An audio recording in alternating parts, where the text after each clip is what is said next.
Ako naghulat gid pod ko ani ma'am internet addiction. Kaganina man gud ma'am naghisgot mi og katong kuan lagi pressure sa atong mga estudyante diha sa ilang mga assignments ug uban pa. Pero unsaon man gud pagbalanse ma'am no nga usahay mas madugay ang oras sa gadget ma'am kaysa mga assignments no depende siguro. Pero ma'am in the topic of internet addiction ma'am. Sige daw ma'am, kay naa naman gid ta ani nga era, internet na naman gid ta aning technology. Paunsa nato masulti nga ang usa ka tawo ma'am regardless of age is addicted na sa internet, ma'am Precious? Yes, Ma'am Lucel, no. Very sensitive kayo taan. It's because all age group maka-access halos na sa gadget, no, sa online.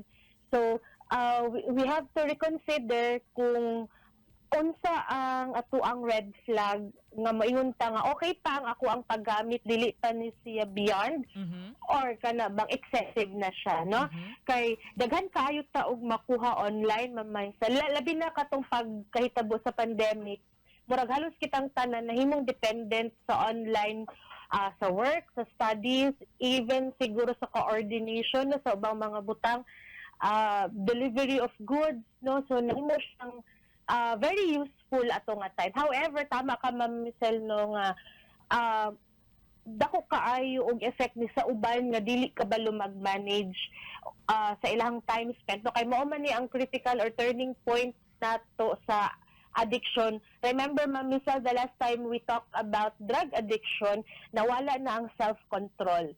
No? So yes. kung kato mawala usab sa pinaagi sa paggamit nimo sa internet or sa gadget nimo, posible nga maka-disrupt na ni sa imong una responsibility nimo sa family, no relationship nimo sa ilaha. Pwede ra kag 1 week kung gawas-gawas sa kwarto basta naalay internet. So it could be a red flag already. Actually, taas na gani kayo ang 1 week, no? Ikaduha, siguro ang responsibility sa school, dili pod ninyo ma-meet. Ang mga deadline, na hulog na gid siya dead, wala na line, no? So, sili na nimo siya mahimo. Ay mo, no? Pas ganahan ka mo indulge sa imuhang feelings na ganahan ka unsay mga mahitabo or makita nimo online. In terms of work pod Ma'am Maisel, we have to reconsider kung kaning mga naga-work online, dili ba ma-disrupt ang other aspects sa ilang kinabuhi. No, like for example, taas ang ilang shift online, they were able to maintain good relationship. Tapos pag off na nila, napa sila other meaningful hobbies na ginahimo, then it can be considered nga na-manage nila ilahang time. Pero unfortunately, karon manggod ang mga kabataan, no, taas silahang time nga ginabutang online or paggamit sa mga materials na to sa internet. However, moingon na sila, bundang na kung mag-relax na ko, gusto na ko mag-me time o mag-chill. Sa online, mangyapon nila himuon. Yes. No, so, dako kayo unta og role diri ang nakita na ko Ma'am Michelle no samtang nag-prepare ko ani nga tuang kuan dako kay contribution dapat ang self-awareness sa isa ka tao kay given naman na nga ang parents dapat na ay role no para makita nila ang engagement sa ilang anak online. Kung sobra na ba ang panahon. However, dili sa tanang panahon ay makabantay aning mga individuals. Good for those who are kanang very hands-on ang mga ginikanan, no? O kanang nag-monitor yun sila. Pero unsa na to tong mga young professionals who are living on their own. Yes. No, adult na. So unsaon sila, wala may ginikanan magbantay nila. So dapat taas ang self-awareness nato. How often do you use the internet? Does it disrupt any part of your relationship, sa work nimo, even your hobbies before? Dagan kitag nakitaan Ma'am Michelle nga mga possible na reason no ug nganong naga-engage ta. May nga nagikugta kay tungod even ang media practitioners should have an access to internet to do Yes. their job, Yes, no? right. Even kami in terms of data access, so tanawon na to og unsa ang trend karon sa mental health. So we have to make sure nga dili siya overwhelming nga pasagdan ng ubang aspeto. Number 1, Ma'am Michelle, sa survey is ang gaming gyud. No, so wala raning mga Facebook, nanarbaho Facebook. online karon unlike sa gaming gyud. Okay. taas kaayo ang survey nga kung asa nagagamit og online, it's because of gaming. Not because of purchasing, not because of working. No? So number 1 ang gaming. Number 2, nauso po ng gambling. Kaning unsa tong online na mga gaming na nga nisikat atong panahon sa pandemic, no? So anything that has something to do with money making, ako kaayo og tendency nga maka pursugid ni siya og addiction.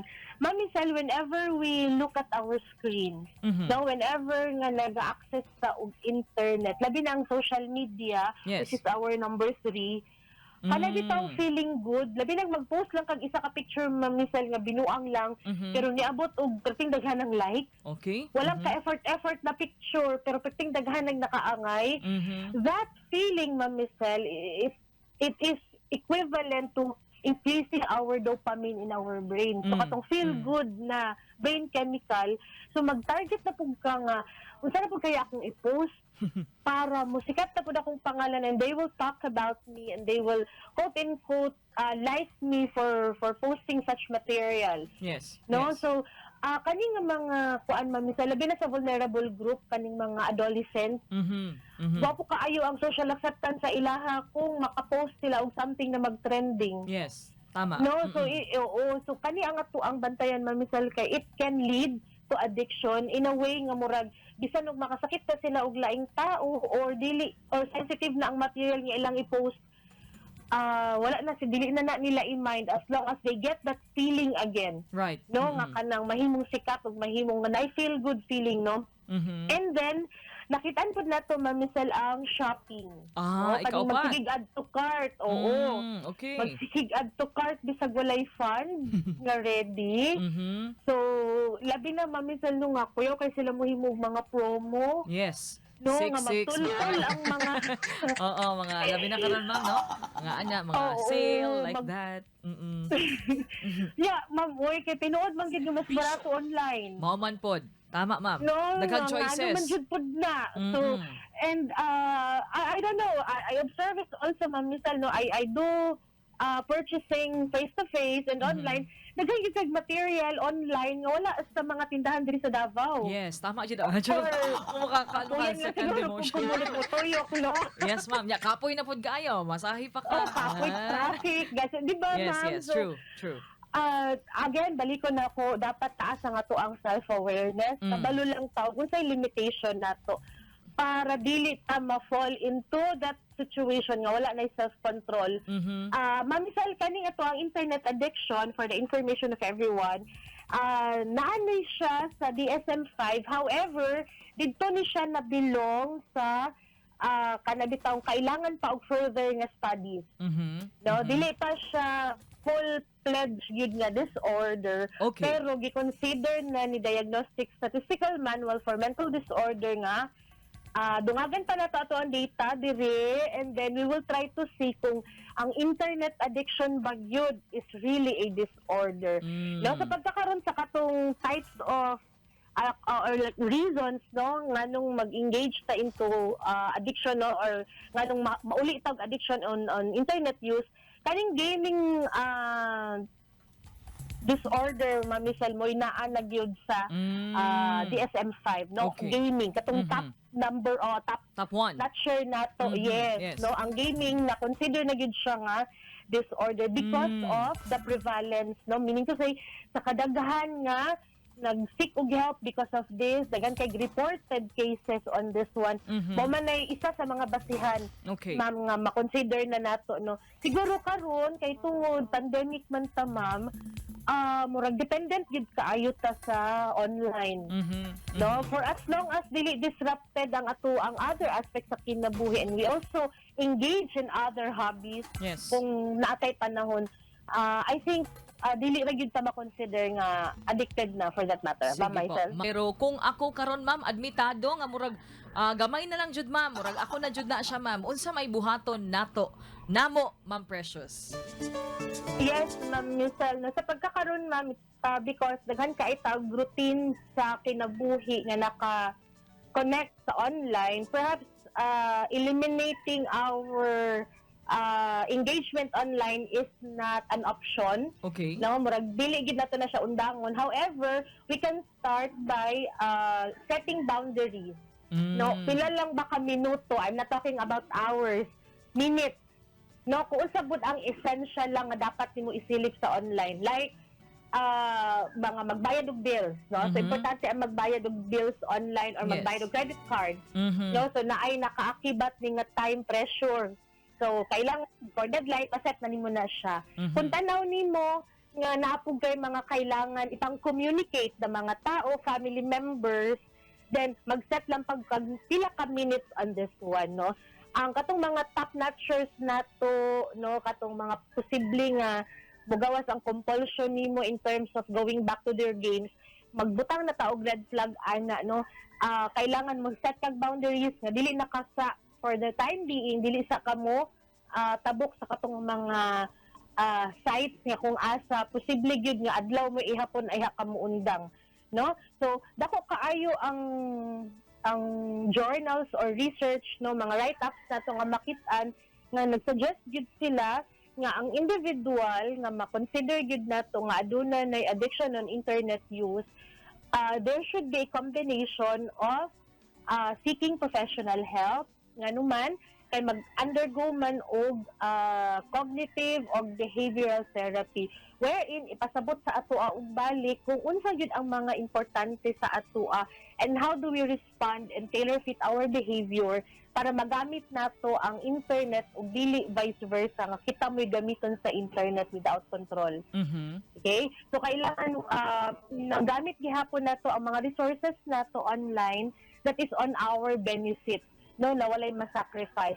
And mamisal dako kaayo og possibility gyud, no, mo nang dili gyud ta maghulat nga ma-fall na ta into addiction kay kailangan na gyud ang uban mo take og medication for this one because nakita nato, no, sa ubay-ubay nga mga situation na ang kasagaran nga mag-engage into internet addiction are those with mood problems, no, like anxiety, depression, or kaya naman posible nga naay ka ng tendency gani ma'am nga nagka-PTSD siya, Mhm. or gusto niya mo escape ato nga feeling, no, o kaya naman maglisod siya og kanang manage siya iyahang emotions rather. Mhm. So dako ang chance na dili ang internet addiction mo'y ma-treat right away kung dili ang status, no, ang mood status sa isa ka client or sa patient. Mhm. Mabitaw na mamisal, no, ang mental health na appreciate nato kay tungod pwede di ay siya preventive. Mhm. Dili ta maghulat nga ang addiction mo abot na or mahitabo na sa ato ang family member o sa ato mismo. Proper information going to reliable sources para mag-guide ta kung unsa ang mga red flag para dili na nato na ma-experience ang full symptoms ng mga ingana nga mga klase nga disorder. No, number 2 and 3 siguro Ma'am Marcel, i-consider nato ang exercise and social connectedness nato. Dili online, kung dili ka tong mga face-to-face na mga kaistorya no mga in real life yun na mga relationship nato na i-prosper nato. Because if you are addicted to something, you are willing to give up anything. Mhm. No, so kung kani ang mawala sa ato, it might be too late, no, nga basin og ang family member mag-opt na gid sila nga isulod na og rehabilitation, which other families do. Mhm. No, same with drug addiction, no, Yes. with alcohol or any substance addiction. There are other families na mas pilion nila nga masulod pud sa rehabilitation, and going to rehabilitation, Ma'am Michelle, not only emotionally draining but financially as well. Mhm. Yes, ma'am. No, so gusto nato ma-prevent ang mga kasama nato nga namino karon na ay mga kauban sa balay, reach out to them kung tan-aw nato engage na kayo sa internet, no, ang uban agion lang og katawanan Mhm. na magsige naman siya katubang sa iyang screen. Well, it might be because na ay mga issues nga lisod siya pudughan gani or share. Okay. So perhaps a family member ang mag-una og reach out para mutaas ang self-awareness, Mhm. and we can do the treatment or like ang intervention one at a time. Ma'am Alright. Michelle. Ma'am, thank you kaayo ma'am sa paghatag namo og kasayuran kalabot ini internet addiction. I believe ma'am we all need this. Bisag wala pa ka siguro na engage pag-ayo pero basin mo abot ang mga panahon daghang mga offerings ma'am online no or naatay mga down moments. Thank you kaayo ma'am. Kung dunay mga panginahanglan ng atong mga tigpaminaw related to mental health ma'am, asa gani mo pwede nga ma-contact ma'am Precious? Yes po, Ma'am Rizal, na at our Facebook page, Philippine Mental Health Association Davao Chapter. Mag-PM lang sila, ma'am, sa ilang request. It can be a lecture diha sa barangay, o kung dili kaya, magta-counseling yun sila or consultation. Naagihapon ng ato ang Operations Center in partnership with the City Government of Davao. Shout out po kay Mayor Baste. Daghang salamat for entrusting this program and making it available for everyone, labi na sa mga taga Davao. Ma'am Michelle, God bless and thank you for this opportunity. Thank you sa kanunay mga kasama si Ma'am Precious Manliguez, mental health consultant.